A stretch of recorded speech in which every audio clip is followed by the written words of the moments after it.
fight at Wisconsin. They always seem to pull players out who aren't amazing, but they get the job done.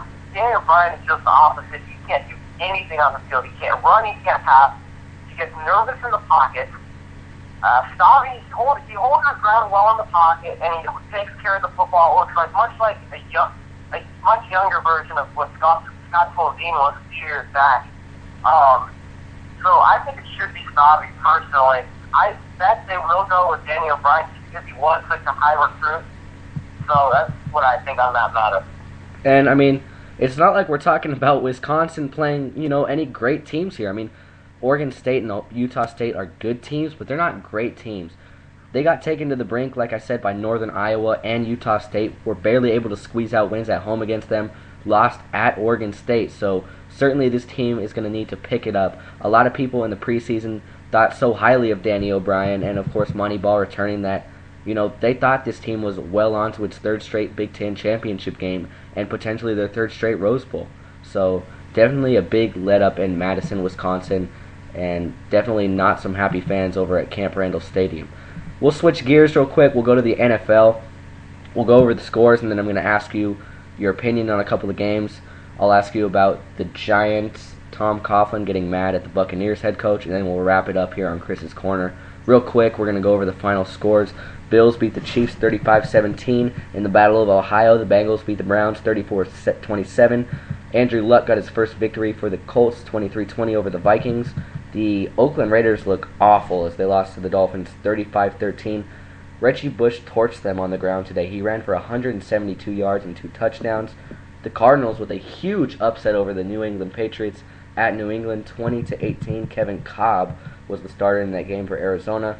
New York was able to put together a 25-point fourth quarter led by Eli Manning's 510 yards and 3 touchdowns. Also did have 3 interceptions, but the Giants were able to hold on against the Buccaneers 41-34.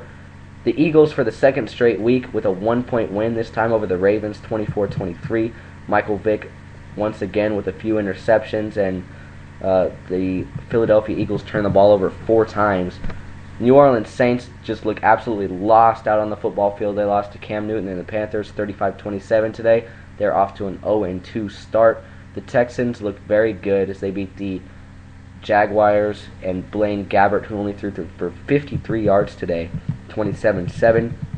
RG3 was negated of his second career NFL victory as the Rams were able to hold off the Redskins 31-28.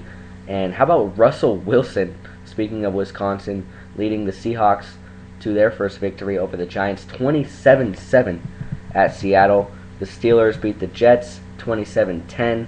The Chargers torched the Titans at home 38-10. And on that Thursday night game, we had the Packers getting their first win of the season 23-10. And the only game that's still going on right now that has 10 minutes and 32 seconds left in the fourth quarter are the Niners 20 and the Lions 9. A couple things I wanted to get to. The Oakland Raiders, they have Darren McFadden finally healthy. Carson Palmer's not a bad quarterback. He did throw for 373 yards today, but why has this team been playing so bad their first 2 games of the season? Well, McFadden doesn't really look healthy to me. He looks a little shaken up. I think this is a team that could be a rebound candidate in the second half, and if they're going to start out pretty poorly here, I don't think they're a playoff team like I thought actually at the start of the year. And then you look at what the Dolphins did on the ground to them. Reggie Bush, 172 yards. I can't believe I'm saying this, but Reggie Bush had 172 rushing yards. Are you kidding me? He's on my fantasy football team. I benched him, and I'm really pissed off about that. 172 yards is like he's an SC. That can't happen if you're the Oakland Raiders defense. This is a pretty talented defense. I don't know how well it always works together. Pretty athletic, pretty smart. I don't know. This is a team that's looking like a 6-10, 7-9 team to me. Yeah, definitely. Not too high of expectations coming in for Oakland. Of course, new coach Carson Palmer, full year with the team, but certainly they were hoping for at least a 500 season. Not looking right now unless they pick things up like that's going to happen. The Eagles are 2-0. Mike Vick said in the offseason that the Eagles were going to win the Super Bowl. But, they look so bad. They should have lost. They should be 0-2 right now, but luckily, very luckily, got some last-minute touchdowns in their first two games. The first one against the Browns, the second one against a much better Ravens team. This Eagles team looks so bad, but they're 2-0.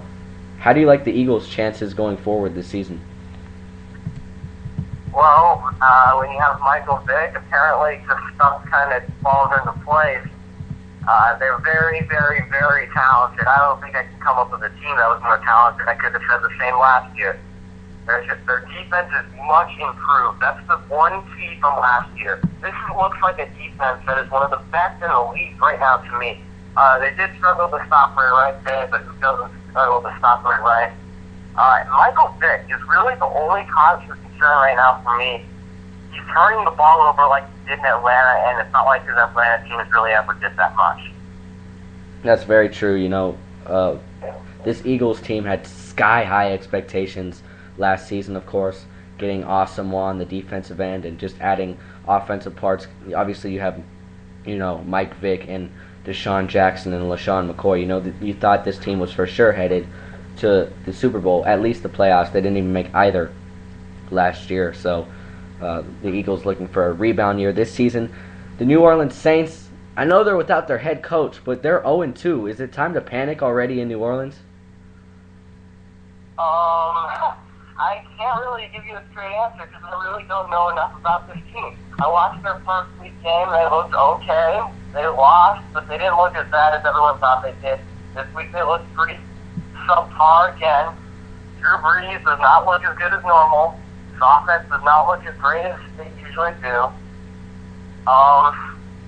They're a little shaky right now. I can't say much more. I don't know if they're going to rebound. I don't know if they're going to be like a subpar team this year. I can't really tell from what I've seen. Well, this team was very good last year, and, maybe it's just,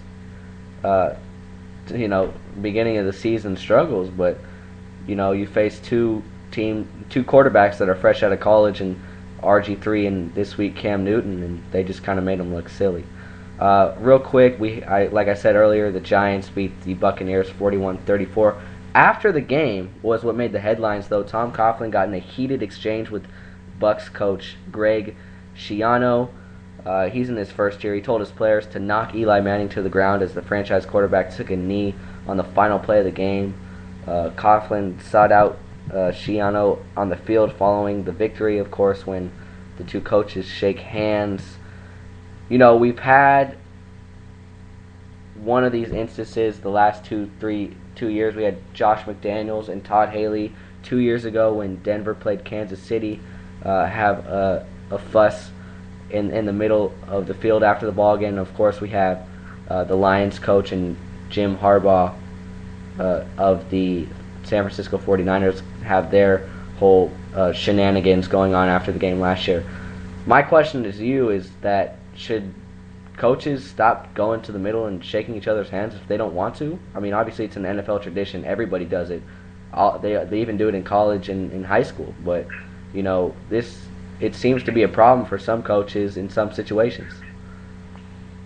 I think they should just keep on doing it. I personally love when coaches get into fights like this. I think Greg Schiano, what he did today was just ridiculous. I think Tom Coughlin was absolutely right for getting very mad at him. I think, really, I don't think it's that big of a deal if they go and shake their hands. Actually, I think when they yell at the other coach, it's really the only time during any time, really, where one coach can get in another coach's face, and it can lead to some pretty humorous moments that I really don't want to miss anymore. Yeah, definitely. Sam Rosen, thank you very much for joining Chris's Corner. You made it an awesome show. Any last words? No, not really. Sorry, whoever usually listens to my show. I had a lot of homework tonight, so I only had a little bit of time to do on Chris's show tonight. But thanks so much for listening to me here, Chris, on the Tape Show. If you're interested, I'll be on at 7 o'clock on Sunday night, pretty much every night with Sam's Situation. Thanks so much for having me on the show, Chris. It's a great show. It's a pleasure to be on it. All right, thank you very much. That was Sam Rosen. Thanks a lot, Sam. Thank you.